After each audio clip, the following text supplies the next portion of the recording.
Hello student, welcome to the session of Huffman coding technique.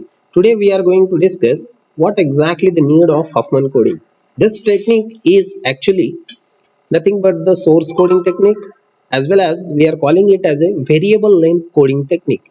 Means for each message the bits assigned will be varying. Okay, it doesn't mean that for, let's say, if the source is generating three messages, all these three messages will have the same number of bits.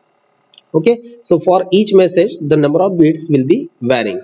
So as we have seen in the earlier discussion that the probability of occurrence of event, if it is more, then we need to go for number of bits for this particular, you can say, the occurrence of event as least one, because the probability is more and the number of bits should be least. But if it is the reverse case, means the probability of occurrence is less, then the number of bits means it will be either least or it will be at the moderate level.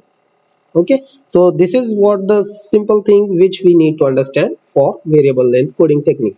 Now these are the steps for Huffman coding technique. First one is nothing but the merging and the second is the splitting. So we will see that what exactly the merging technique and how exactly it will be correlated with the latter stage, that is the splitting. So merging decides the very first step, that is descending order of probability. So let's understand all this with the help of one numerical. So this is what the simple numerical with us.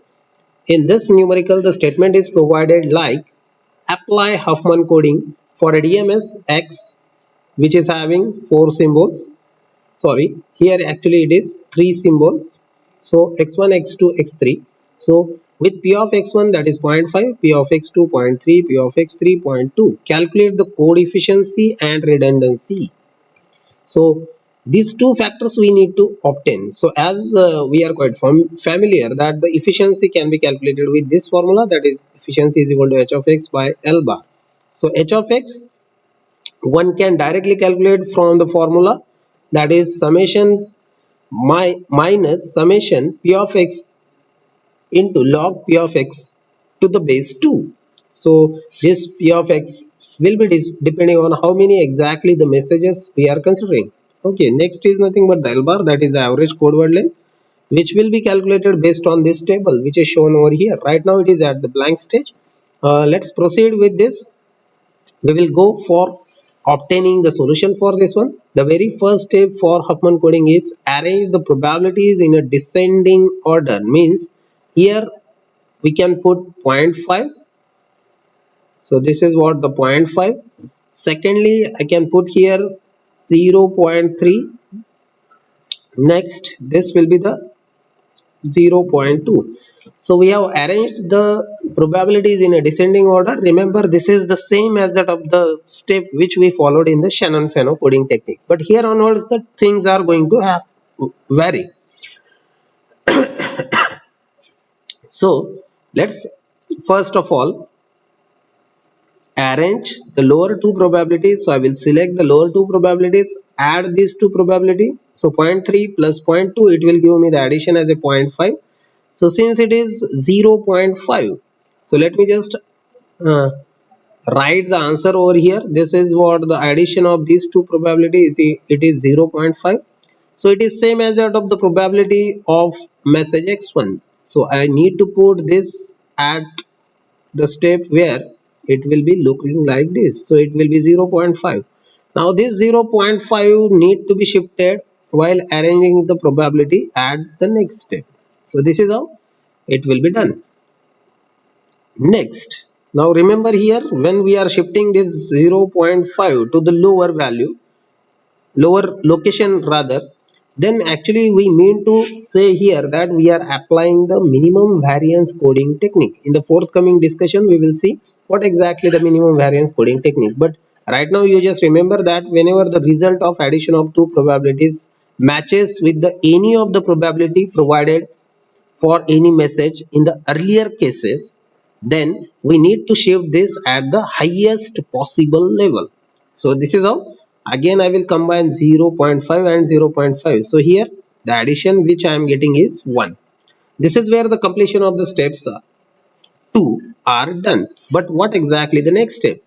After this, when we having this splitting and merging, then the very important stage is we need to assign here 0 and 1. So this, remember here I am applying this 0 and 1 by selecting the probability. One may reverse these bits, but it has to be same. It should not be 0 1 here and 1 0 here. It should be same. Means if you are applying 0 to the upper level or upper probability, then 1 should be at the lower. Okay, so this is how these bits are being assigned over here. Now the next important thing happens from this case. That is nothing but, if I want, let's say, the code word for x1. So this is what x1, I want to have the code word for x1, then I will go for tracing a path. So this is the path for tracing a code word. So here only one bit is there, that is 1. So I need to write here as 1. So for x1 the code word is 1. Now if I want to track, let's say, the code word for x2. So this is what the x2, I want to track it for x2. So this is 0. So from here again it will come down, then here, then here, and then here. It means it is 0 0. Remember, I am writing the beat in a reverse sequence. Right now here the both the beats are same, that's why it will not affect to the result. So it will be 0 and 0. This will be arranged from right to left. In the Shannon-Fano we arranged it from left to right. Now the next is nothing but formulation of the code word for x3. So x3 means it is here. This is what the very first step for x3. This is x3. Then it will go up.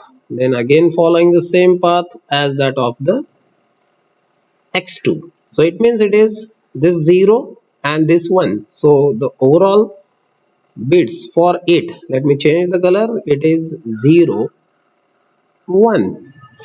Now let's calculate the number of bits for each message. This is 1, this is 2, this is 2. So when you calculated the number of bits, the next job is to calculate the L bar. So how to calculate the L bar? It is simply probability into, let me clear these things which we have shown over here as a path. Okay, that will be quite tedious if I go for that one. Okay, let it be as it is. So probability is 0.5 for the first message, that is x1, into number of bits, that is 1. For this is what the probability, and this is what the number of bits, that is 1.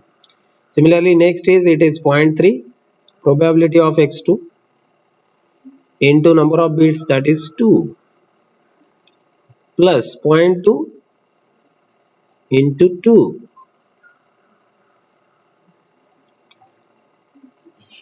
So 0.5 plus 0.6, that is 1.1, plus 0.4, that is coming 1.5. Remember, this is 1.5 beats per symbol. So L bar which we got is 1.5. So let me write it here. Now let's calculate the h of x, that is the entropy. It is perfectly depending on the probability approach. So when you apply the formula, that is minus summation, let me write here I equal to 1 to 3, because right now only 3 messages are there. Remember, this is 3, so 3 messages are x1 to x3. P of xi, okay, I can write it like this: p of xi log p of xi to the base 2. So let's put the form values in this particular formula. It will be ranging like minus in bracket p of x1 log p of x1 to the base 2. So if you calculate it for the 0.5, you will find that it is nothing but the minus 0.5. It means 0.5 log 0.5 to the base 2. It is coming as a minus 0.5. So overall it is minus minus plus, so it will be 0.5. Similarly, the next value is 0.3 log 0.3 to the base 2. So it will be 0.52, 0.52 plus, next is nothing but the 0.2 log 0.2 to the base 2, it is coming 0.46. So this is what the value. Now if you add this is nothing but 1.48. So this is the value for h of x, 1.48. So divide 1.48 to 1.5. So you will get the efficiency over here as 98.66%. So let me write it, 98.66%.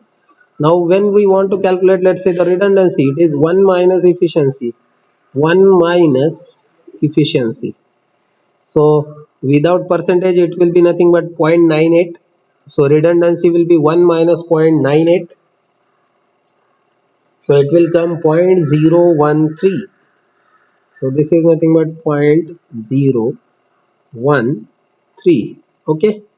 So this is what the redundancy. Ideally we expect it to be 0 and efficiency as 100% or 1. So this is all about the discussion of Huffman coding technique.